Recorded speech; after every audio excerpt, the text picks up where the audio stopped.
Hi Gemini, welcome to your March 2019 General Tarot reading. It's Rena here. I probably should turn on the light because it's pretty overcast outside and dark in here. But since I've already begun, let's just get this show on the road. And this is the Wild Unknown Tarot deck, by the way, in case you were wondering.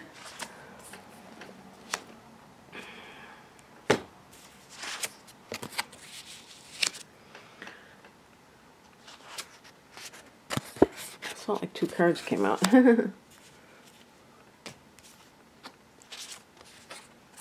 Boy, I've been getting that Two of Cups over and over again. That's the card of commitment, but also reuniting with somebody. And with this Mercury retrograde happening, makes me wonder. Really makes me wonder. Okay. So the heart of the matter is the Tower card, and this is any kind of life event that just comes at you very suddenly. A lot of people, I'm sure if you know anything about the tarot, sorry about that, fear that card because they're like, oh my God, some calamity. A couple of points to remember. First of all, this is a general tarot reading for all Geminis on the planet, on planet Earth. Okay, so please, just keep it, you know, look at this as spiritual entertainment. I understand perfectly well how people can get bent out of shape because I used to be the same way when I used to watch tarot readings. Before I had any inkling that I was going to do this, they were very relaxing, but if they were very negative, I felt like, oh my God, something bad's going to happen. And that's not true. Nothing bad's going to happen because you get a Tower card or any card that's that seems ominous. But I will say that if a lot of these cards resonate with you, just look at the spiritual meaning behind them. That's the way to play this game. So the Tower card can mean that the status quo is disrupted in some way. So is Gemini likely to have that? I don't think so. Not really, because you're a sign that tends to embrace change.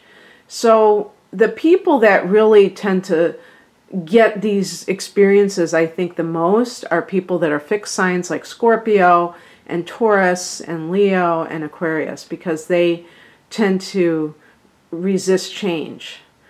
Of course, if you have you know, if you have like Taurus, that's a sign next to you, some of these inner planets, you may have some of those tendencies too. But the bottom line is that change is part of life. We can't stop change. And the Tower is like when something has to give.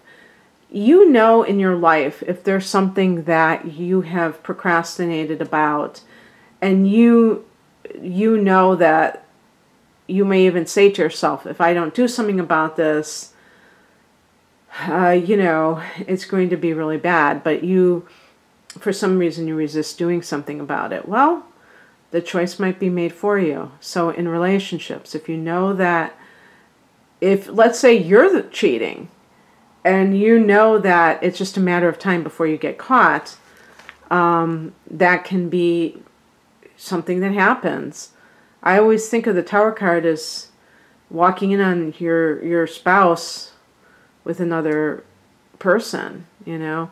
And while that is a traumatic experience, it's also an eye-opener, and it kind of like gives you the full understanding of what you're up against. And that's good. Even though it feels bad in the moment, ultimately I think it's good. But not many people receive it that way. So whatever that Tower is, now it could be like love at first sight, you know, something sudden.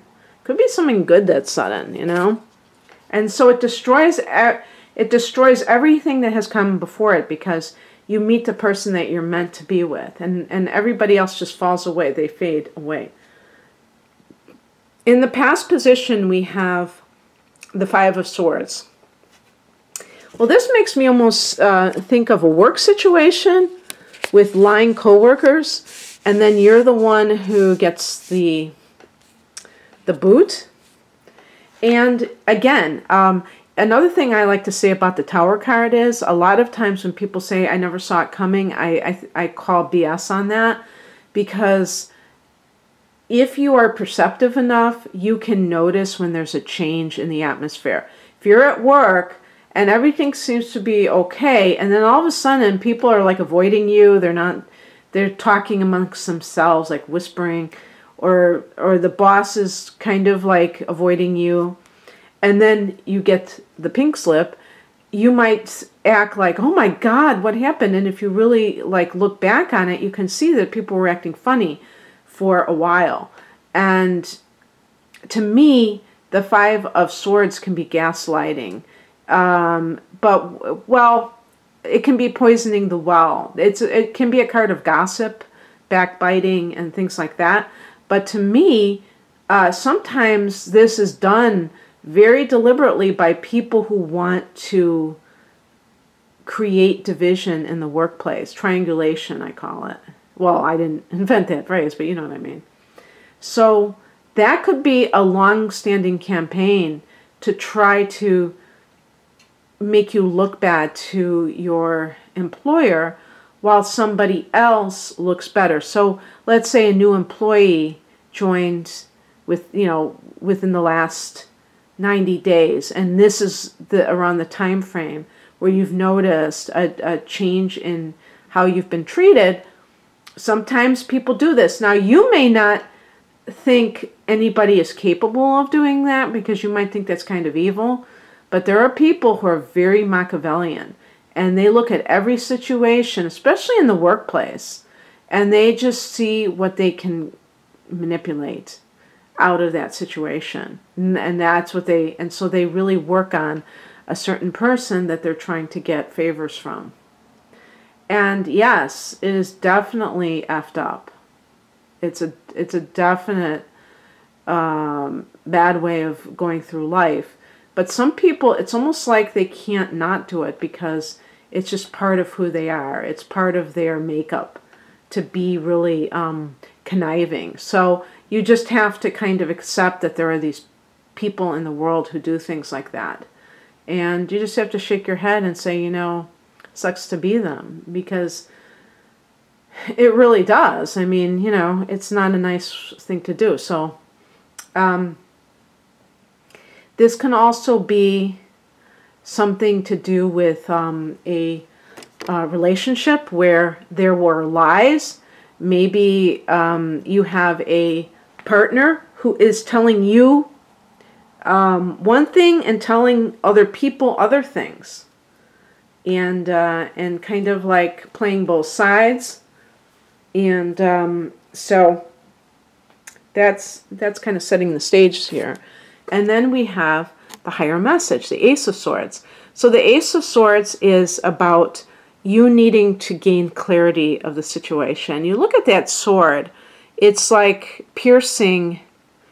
In this deck they show the lightning strikes. It's kind of like that kind of aha moment, kind of like the Tower in a way too, but in a different sense of finally gaining clarity of thought about your particular situation. So perhaps you have been in a situation where you were believing lies, and now you're starting to realize what really has gone on. And even, like I said, the Tower can be very painful because it can shatter your illusions about something, but it also releases you from the bondage of a relationship that is obviously toxic, where you can't really trust this person anymore. And this could be in the workplace again, as I said, or trust some people even.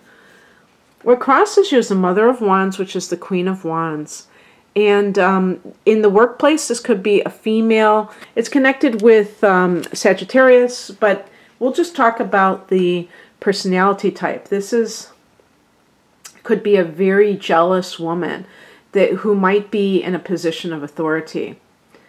And it was funny because I was just reading on a message board yesterday, somebody was talking about how the worst bosses they had were women, and it was a woman saying this, and this is a pretty progressive site, and just talking about these horrible experiences that she had, maybe from jealousy. So this woman would be something like that, where it's like they, if it is a fire sign, an Aries, Leo, Sagittarius, maybe they're very competitive with their employees, but, you know, looking at it from the female point of view, the feminine principle, which the queen represents, is the emotions. And so when the emotions turn, when they're twisted, and it's a fire energy, it's all about the ego, the vanity, the,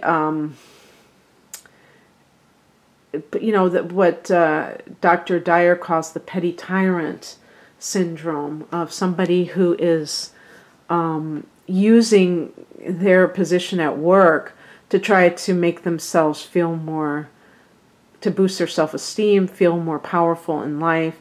And, you know, of course that's really wrong for obvious reasons, but just to mention, you know, that people are just trying to go to work and then they have to deal with that.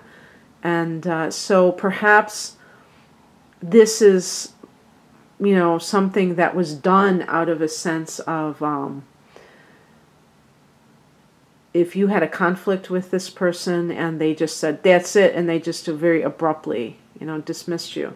So in advance, I mean, if you identify with this sort of workplace, understand that there may be a situation where somebody, you've gotten away with it before, where you argue with them and it might be like kind of like uncomfortable, but you still maintain some kind of relationship, and this time they may just say so long, and it might be because of their own, what's going on inside of them, that makes them feel very where they are at the end of their rope emotionally, and they're taking out on you. But that's one of the reasons why it's important on your end, Gemini, to have that self-control, because Gemini, when you get mad, what do you usually do? Run your mouth. And some people, this Queen of Wands could get triggered. She may just be a big part of the problem, that she pits one worker against the other for her own purposes, so that, you know, the divide and conquer theory. So what's coming in is represented by the Mother of Cups, another mother, a brother from another mother. This is the mother, as I said, is the same as the queen. When we're having the mother, we're talking about maturity of emotions with cups, but this is also a psychic card. So this could be a situation, like, for instance, if this is a love situation, I've been talking about work, and I didn't mention what the Ace of Swords could have meant, but it's possible that the Ace of Swords in that situation is about you realizing what your primary relationship is all about with the Tower card. That you're seeing it finally in a painfully obvious way. You're seeing what is wrong with your relationship. And the Mother of Wands, it could be another party who is problematic, or it could simply be that you are somebody who doesn't want to give up your family if you do have children. Mother of Wands in the upright position is a career woman, but somebody who is very warm, because fire signs tend to be warm. Mother of Cups is very intuitive. So you may realize that if you're in a relationship, a marriage that you have just seen, had some kind of shocking development, that you you have to do what's best for your children, and you sense that you can feel that they need to be around something that is more healthy. But this can also talk about maybe a person that you're involved with. The Ace of Swords could be a relationship with another Swords, or just a relationship in general. Maybe it starts out as as mental rapport. And so the reason I say this is because the outcome card is a card of reuniting with somebody or committing with somebody. Now, it depends on individual situations, because it might be that you have a partner who cheated, and they tell you they did so because you're a workaholic and you were gone too much. And you decide to forgive them. You really see the situation for what it is, and it doesn't bother you. You know, I always say that air signs can be a lot more reasonable about infidelity sometimes, because they don't have that strong emotional or, you know, that possessive quality. So they can feel a little bit more space between their own affection for somebody and that idea of, oh my God, they cheated. They can like look at it much more objectively and then decide what to do. So that might be a possibility. However, this could also be about perhaps some kind of like, let's say you got fired and then they rehired you and you know that they're going to rehire you because they really do need you. So maybe you have a boss who's temperamental, who did something in the spur of the moment. That's why I said with the Mother of Wands, it could be someone who got offended, and because of their ego, they might have overreacted, and then they you forgive them, they forgive you, and you go back to working for them. So that could be it too. But it's possible that you forgive your partner for whatever they've done, or that you reunite with somebody from your past. Because again, with Mercury retrograde, that's always a possibility. And with the Queen of Cups, it's like that psychic knowing of who is your real soulmate, you know. So I hope that you enjoyed this, Gemini. If you'd like a private reading, the link is below. Have a great March. Bye.